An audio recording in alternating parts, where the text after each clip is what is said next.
வணக்கம். இது உங்கள் தமிழ் சேனல். எல்லாருக்குமே ஒரு தெரிஞ்ச விஷயம் தான் இதில் பேச போகிறோம். பெட்ரோல் பல்கில் மொபைல் பயன்படுத்தக்கூடாது அப்படிங்கிறது எல்லாருக்குமே தெரியும். பயன்படுத்தினா அது தீப்பிடிச்சிரும் அப்படிங்கிறது. அது மட்டும் இல்லாமல் இப்போ எல்லாருக்கிட்டையுமே ஸ்மார்ட் ஃபோன் வந்துருச்சு. ஸ்மார்ட் ஃபோன் வந்தது அப்படின்னா எந்த நேரமே நம்ம வாட்ஸ்அப், ஃபேஸ்புக் இதெல்லாமே பார்த்துட்டு இருக்கோம். இதனால் என்ன பண்ணுறோம், நம்மளுடைய மொபைல் டேட்டா ஆஃப் பண்ண மறந்துடுறோம்.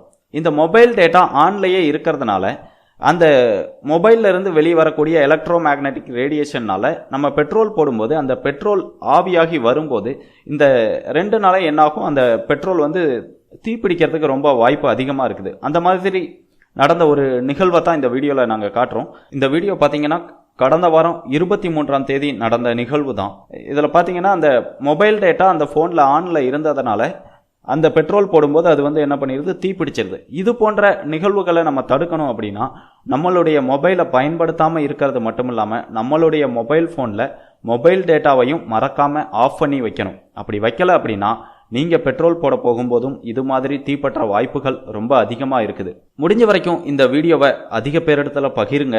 உங்களுடைய பகிர்வால எதிர்காலத்தில் நடக்க போற ஒரு விபத்தை தடுக்கிறதா கூட இருக்கலாம். மேலும் இது போன்ற பல விழிப்புணர்வு வீடியோக்களை பார்க்கணும் அப்படின்னா யூடியூப் தமிழ் சேனலை மறக்காம சப்ஸ்கிரைப் பண்ணுங்க.